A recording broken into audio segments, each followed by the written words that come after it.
Um, you hear that, right? I know that some of you are stuck with children and you're at your wits' end. Just imagine being trapped with that 24/7. It's the dehumidifier. It's got to run all the time, but I'm going to go unplug it while we have this talk. So I'll be right back.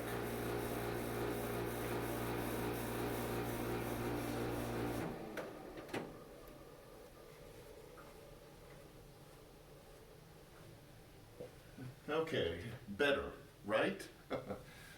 If you noticed, I'm in my place. This is the space that I come to in the morning to get centered and focused for the day. And so I'm here, and I want to talk about this thing called the wall.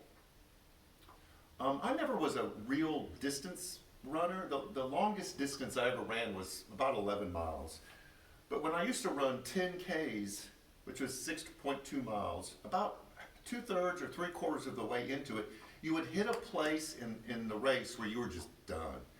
And I remember one 10K in particular where you hit this spot, the three-quarters spot, about 4 miles into it, and it was uphill plateau, and people were peeling off like crazy. Throwing up on the sides, stopping, laying in the grass, and you just had to so focus on pushing through this that you had to block all of that out. Even the Boston Marathon has a place that's pretty far to the race. It's called Heartbreak Hill. It's their wall where people drop out. But that wall is that place that you've been going for a long time and you've really been pushing, and you hit a spot where you are just done. Like there's nothing left in you to keep going. And since we are in day 11 billion of this shelter in place, a lot of us are hitting the wall. We're like done. I'm over this. I'm tired of being in my home. I'm tired of trying to fix dinner. I'm trying to entertain the people in my house. I'm just done. And so you see things happen because people hit this wall. One of the things is what a lot of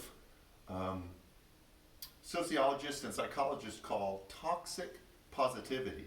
And that is this fluffy, cotton candy, no substance, everything's going to be all right, we're going to get through this, which doesn't allow people to feel the difficulty of being in this place, of being done. And so whenever someone says, oh, God's got this, or it's going to be good, it's kind of like, stop talking, stop complaining. Yeah, it's tough, but don't allow yourself to feel it. So that's one of the reactions to when we hit the wall. That's not healthy. One of the other ones is just this anger and rage, which we're seeing played out in either the protests that are popping up in some of the larger cities, which you need to know are not random. They are highly coordinated by super PACs. Or people just rant and rage online because there's this thing inside of you when you hit the wall that you don't know what to do with it. We want to give up, and we hit that place and we don't know what to do with it. And so there's this scripture for me that speaks to that. This verse is so important to me that I put it on the bottom of most of my work emails because it's a reminder to me about how to keep going, how to push through when you feel like giving up. It's Galatians 6.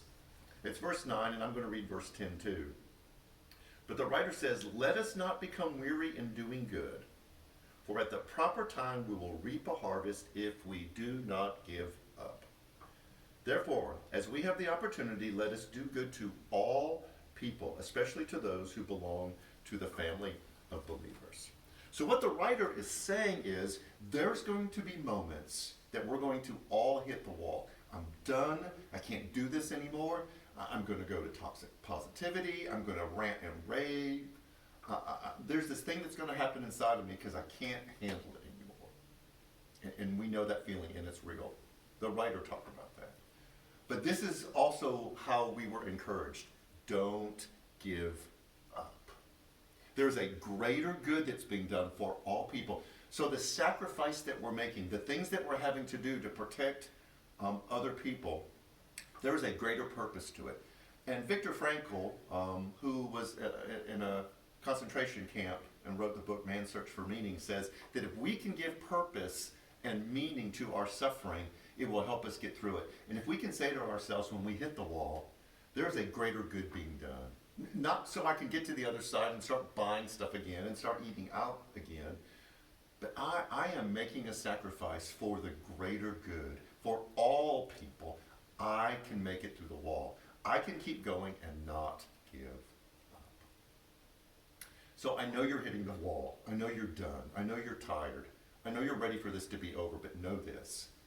By not giving up, by keeping going, we are giving purpose and meaning to this difficult time that we're in. There's a greater good being done.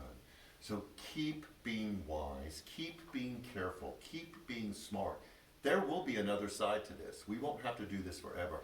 And when we get to that other side, the sacrifices that we made, the things that we gave up, will help us enjoy the other side better. So hold on to those. Let those be the voices and the purpose that speak into your struggle right now. It is the wall, and it's tough. But don't give up. We've got this. Stay connected to us. We've got the devotional online. We're posting content every day. We'll be live streaming this Sunday. Our children's ministry will be live streaming this Sunday. There's a lot of content going up. We want to stay connected to you. We're going to do this.